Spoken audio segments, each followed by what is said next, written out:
nuestros apuntes y vamos a continuar. Esta clase tiene la perspectiva de revisar los elementos que hemos venido hablando sobre la contrarreforma, la reforma, con la aplicación, o más que una aplicación, con el sentido que viene después, la ilustración. El objetivo del cual vamos nosotros a ir sacando ideas es comprender qué es esto que nosotros llamamos ilustración, qué es esta perspectiva de la ilustración. Entonces vamos a comenzar con esta visión. La ilustración. ¿Alguien ha escuchado ilustración? ¿Alguien ha oído tal vez sobre la ilustración?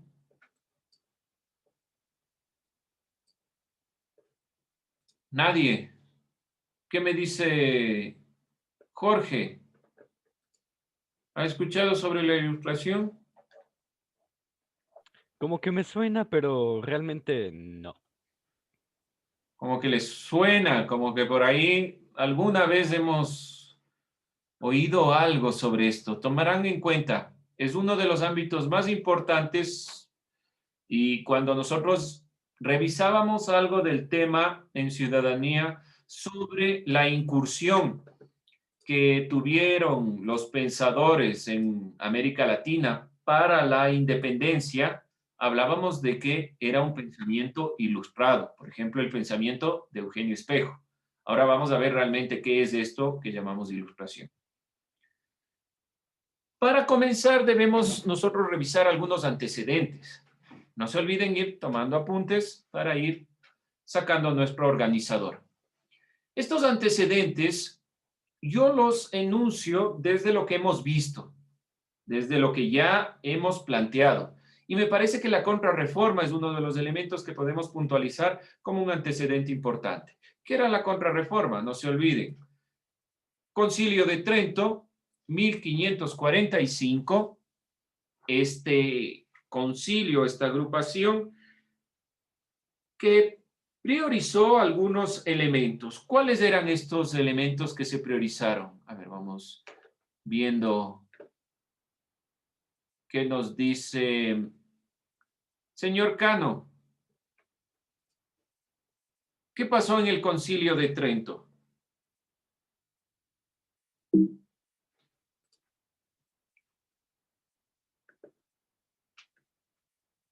William. Yo creo que lo que pasó es que dieron muchos discursos, unos periodos discontinuos durante 25 sesiones entre los años 1545 y 1563. Ya, pero ¿cuál era el objetivo? El Ahora, objetivo, esto es lo que usted cree. Ahora lo que sucedió, ¿qué sucedió? ¿Cuál fue el objetivo de este concilio de Trento? dieron un decreto sobre las nuevas normas dogmáticas. Temáticas. Sí. Ya, bueno, por ahí vamos por ahí. Nos falta todavía contenido, pero por ahí vamos. ¿Qué más sucedió, Camilo? No, En el concilio de... A ver, ¿quién iba a hablar? Dígalo. yo, Sí, ok. ya. Alison. O sea, las normas que dijo, o sea, eran las acciones para la iglesia, o sea, los puntos principales era que la autoridad del Papa, la devoción a los santos y a la Virgen María, celibato. eh, Como el concilio se olvidó de las siguientes herramientas de la Santa Inquisición, el Index, Compañía de Jesús. Bueno, muy bien. Eso en resumen la perspectiva que se plantea desde el Papa Pablo III. Los elementos que Alison ha planteado no se olviden. ¿Por qué razón? Porque esta contrarreforma va a incidir sobre todo en el pensamiento. El Santo Oficio de la Inquisición, la creación de la Compañía de Jesús, la reforma a los ámbitos para sostener, y el objetivo final de la contrarreforma es mantener la Iglesia Católica como hegemónica, es decir, aquella que domine. No olvidarse de estas consideraciones y gracias por los aportes que han planteado. Vamos con otro elemento. Interrelacionado a la perspectiva de lo que estamos diciendo de la contrarreforma de la Iglesia Católica y el planteamiento de una serie de normas como el índex y el Santo Oficio como las herramientas por las cuales seguían todos los procesos, la persecución de la ciencia fue uno de los problemas principales.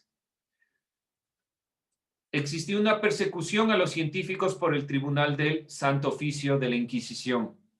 Como podemos observar en la imagen, Galileo frente al Tribunal de la Santa Inquisición. A Galileo se lo condenó por irse en contra de la perspectiva planteada por la Iglesia Católica. Este es uno de los problemas principales que conlleva la contrarreforma. Acuérdense que decíamos nosotros cuando veíamos Renacimiento. Los renacentistas veían peligroso la perspectiva de la reforma y la contrarreforma porque iba a haber una lucha de poder para mantener el dominio de una de las iglesias que guiaba la perspectiva hacia la dominación. Dentro de esta idea podemos nosotros puntualizar los elementos que estamos aquí diciendo, sobre todo esta persecución a la ciencia, que ha conllevado algunos inconvenientes, sobre todo que la ciencia no pueda avanzar. Tuvo que retractarse Galileo de los argumentos que estaba exponiendo, sobre todo que el centro del universo es el Sol. Seguían creyendo en el modelo aristotélico, donde la perspectiva era diferente, pero no había la posibilidad de un avance. Era la imposición por la imposición. ¿Cómo surge la Ilustración? Surge en el siglo XVIII.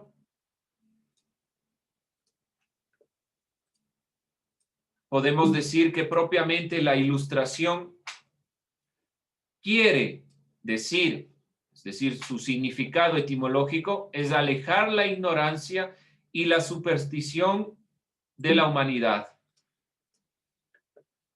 Las cosas que nosotros creemos que pueden ser factibles, que pueden ser posibles, deben ser eliminadas por medio de la razón. La Ilustración no es un ámbito, podemos decirlo así, una parte, una corriente de la filosofía, una escuela filosófica, sino más bien es un movimiento intelectual de un grupo de personas que se adhieren a esta perspectiva. Por lo tanto, siglo XVIII comienza la Ilustración, es un movimiento intelectual que quiere primordialmente alejar la ignorancia y la superstición de la humanidad para que se centre en los ámbitos propiamente racionales. Sus antecedentes lo hemos estado puntualizando y sobre todo podemos nosotros enunciar que la perspectiva es la persecución a la ciencia y la contrarreforma. No olvidarse entonces de estos elementos. Siglo XVIII, hablábamos que, o decíamos que durante el siglo XVI, XVII, sobre todo el siglo XVI, se da el Renacimiento, comienza a generarse una lucha, un problema interno con la hegemonía de la Iglesia Católica, se da la Reforma protestante, se genera una contrarreforma, pero el razonamiento propiamente intelectual no se queda atrás, trata de surgir por medio de este movimiento intelectual. Este movimiento intelectual retoma ideas del Renacimiento, no es que simplemente aparece sin más, sino que va recogiendo lo mejor del Renacimiento. Yo les decía que el Renacimiento es una de las perspectivas o una de las épocas más importantes de la humanidad, porque se guió por la perspectiva principal de la razón. Y el Renacimiento influencia a la Ilustración, primero con el antropocentrismo. Al igual que veíamos en el Renacimiento, los ilustrados considerarán al ser humano como el centro de todo.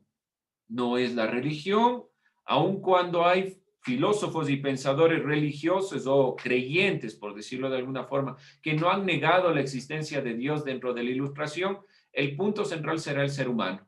Hay un antropocentrismo nuevamente. Y otro elemento, el predominio de la razón. Otra consideración propia del Renacimiento.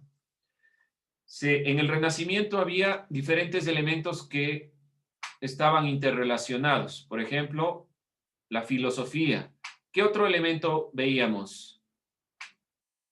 Además de la filosofía o otra área que se estudió en el Renacimiento. Señor Spin, ¿está anotando o no está anotando? Algunos que les veo apagado la cámara estarán anotando. Dígame, señor Spin. Además de la filosofía, Sí. ¿qué otro ámbito? ¿Qué otro ámbito se priorizó? La filosofía, lo que está aquí, el arte, la literatura. No olvidarse de eso, porque la ilustración va a fundamentar su perspectiva también en estas ideas del Renacimiento. Si nosotros observamos, por ejemplo, Eugenio Espejo, que se habla de Eugenio Espejo, que fue médico, que fue periodista, que fue un sinnúmero de profesiones. ¿Por qué razón? Porque el ilustrado guía su pensamiento hacia alcanzar lo más posible del conocimiento. Y como quiere alcanzar el conocimiento, entonces intenta estudiar dentro del ámbito de la filosofía todo lo factible. Y sobre todo le da énfasis el ilustrado a la ciencia, que tal vez sí estuvo aquí, pero en la ilustración fue mucho más evidente. Invenciones relevantes a la ilustración. La imprenta de Gutenberg. A ver, ayúdeme, señor Burgos. Año de imprenta. De la que se creó. De la que se creó. Si no se acuerda, búsquela. De Gutenberg. Mientras el compañero busca el año de la invención de la imprenta. A ver, ayúdeme. 1440. 1440. Principalmente hablamos de la invención de la imprenta dentro de los siglos en los que se está dando todo este cambio. Primero, este primer cambio con, sobre todo, la Reforma Protestante. ¿Qué es lo primero que se imprimió? Y ahí está en la imagen. ¿Qué se imprimió? ¿Qué es lo que más se ha impreso? La Biblia. Biblias. ¿Por qué es importante? ¿Y por qué recalco esto? Porque la Reforma Protestante quería tener en su propio lenguaje la Biblia y utilizó o se valió de la imprenta de Gutenberg para expandirla. También la ilustración se apropia de la invención de Gutenberg para que sea más asequible los libros a todas las personas. Pero hay otra invención mucho más importante, la enciclopedia, que en Francia, entre 1751 y 1777, se llevó a cabo. Fue uno de los aportes más significativos del pensamiento ilustrado. La enciclopedia permitió reunir una gran cantidad de conocimiento en un solo texto, que permite que las personas puedan apropiarse de ese conocimiento y puedan ir guiando su perspectiva hacia conocimientos específicos. La base intelectual de la modernidad necesariamente radica en la ilustración. No podemos comprender la modernidad sin la ilustración. Ahora, cosas que no son tan comunes en el diario vivir, como estos elementos que nos permiten acceder al conocimiento, eran parte propiamente de la consideración de la ilustración. Gracias a la ilustración tenemos un avance del conocimiento como lo tenemos hoy en día. El predominio de la razón tuvo sus inicios desde los postulados principales del racionalismo. No vamos aquí a puntualizar a los racionalistas y a los empiristas, solo a los ilustrados, pero no hay que olvidarse que René Descartes o René Descartes fueron uno de los primeros pensadores que fue en esta perspectiva acumulando conocimiento, retornando a la filosofía, retornando a la matemática, al estudio de la geometría, propio de los griegos. Por lo tanto, hay una consideración del retorno hacia el pensamiento. En palabras de Kant, que ya nosotros lo vimos en su texto, ¿qué es la ilustración? La ilustración es la liberación del hombre de su culpable incapacidad. La incapacidad significa la imposibilidad de servirse de su inteligencia sin la guía de otro. Por lo tanto, la ilustración es la liberación, el sapere aude, como dice Kant. Piensa por ti mismo. Kant, en su texto, ¿qué es la ilustración? Trata de identificar que la ilustración es ese paso al punto en que las personas puedan pensar por sí mismas, que no dependan del criterio de otros, que no dependen de la guía. Es la liberación. Por esta razón, y aquí tomar en cuenta, uno de los elementos fundamentales para la Revolución Francesa será el pensamiento ilustrado. Sin los ilustrados no podremos alcanzar la Revolución Francesa. Anotarán sobre todo esta frase, no se olviden, piensa por ti mismo. Vamos con los principales representantes de la Ilustración. Además de los empiristas y racionalistas, de los que ya hemos nosotros puntualizado en clases de filosofía, vamos a ver a Rousseau. Rousseau plantea la perspectiva de que el hombre es bueno por naturaleza, que la naturaleza hace al hombre bueno, feliz, pero que la sociedad destruye todos estos elementos buenos. Por lo tanto, dice Rousseau, no es el problema del ser humano, sino ¿dónde está el inconveniente? En la sociedad. ¿Qué debemos cambiar? La sociedad y liberarla de principalmente seguir lo que los demás dicen. Los miembros de la sociedad deciden ponerse de acuerdo dentro de un criterio y Rousseau a esto llama contrato social. Los representantes de la Revolución Francesa serán ilustrados y el pensamiento de Rousseau ha influenciado a muchas de estas perspectivas. No se olviden de Jean-Jacques Rousseau. Otro pensador importante, francés también, Montesquieu. Montesquieu es un pensador que opina y plantea en una primera instancia la división de los poderes. Montesquieu plantea que la perspectiva del poder no puede ser solo o estar solo a cargo de una persona, porque no hay libertad. La libertad del pensamiento dentro de la historia ha influenciado a las revoluciones. Y otra frase de Montesquieu, las palabras es mitad de quien las pronuncia, mitad de quien las escucha. Todos tomamos decisiones dentro de la sociedad, por lo tanto hay que ir guiando esta perspectiva. Carlos, ¿qué le dice esta frase a usted?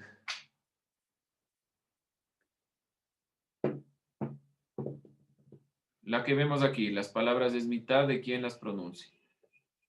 ¿Qué le dice, señor Medina, esa frase? ¿No? José.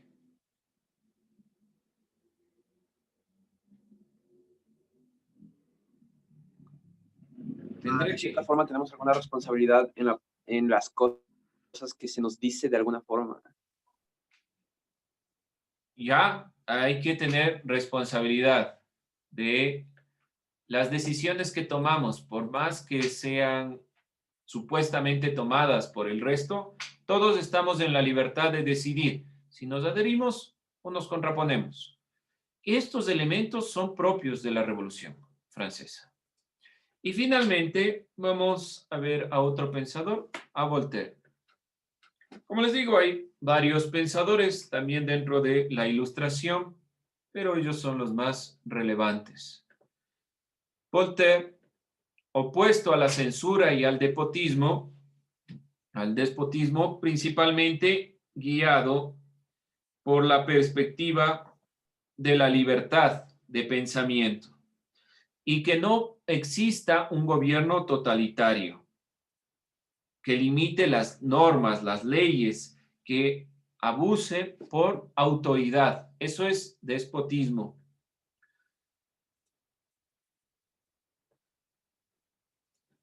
Ayúdeme, señor Pérez, leyendo y dándome su criterio. Deme un segundo. Vamos, aquí. Lo que está en... La pasión de dominar es la más terrible de todas las enfermedades del espíritu humano. ¿Qué le dice usted eso?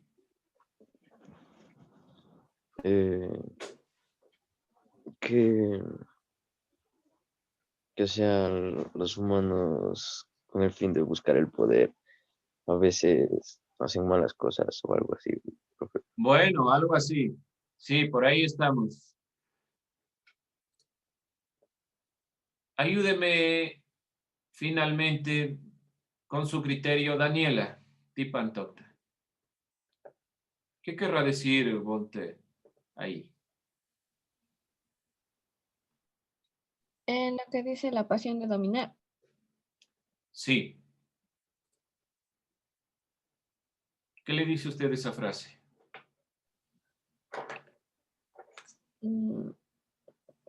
Que es, o sea, que el poder te puede cegar.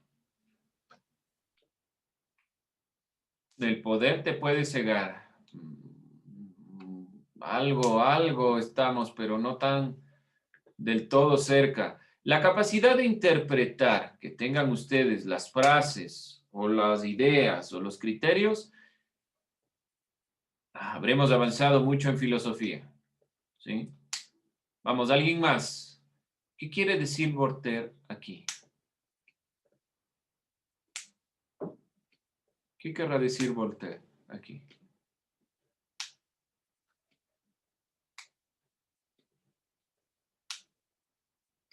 ¿Alguien, alguna idea?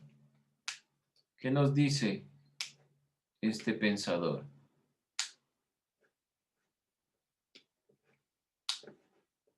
A ver, veamos, entonces pregunto yo. Gabriela.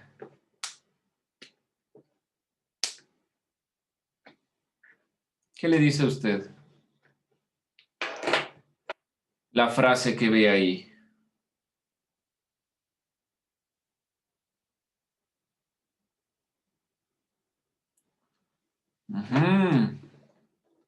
Se me van.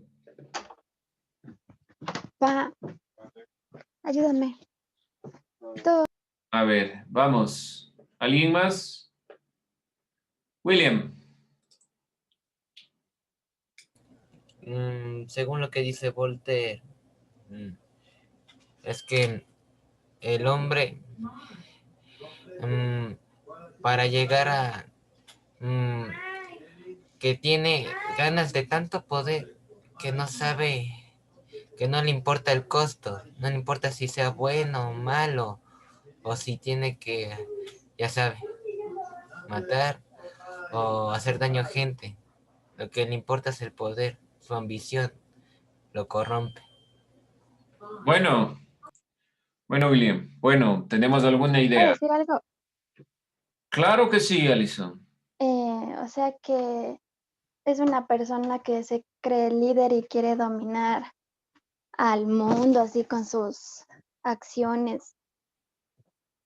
Bueno, otro planteamiento que está visibilizando Voltaire aquí es que nadie debería dominar al resto. Lo que acaba de decir la compañera también, lo que dijo William. El pueblo es el que toma las decisiones. Señor Lagos. O sea, Liceño iba a decir que dominar implica egoísmo, que la ¿Ya? ambición por dominar a los demás implica restringir la libertad. Muy bien. La perspectiva de la ilustración es justamente eso. No limitar la libertad de los demás, la libertad individual. El momento que alguien quiere dominar, entonces está coartando la libertad de los demás, está delimitando hasta dónde llega la libertad y la libertad debe ser el principio. Muy bien, vamos a terminar ahí.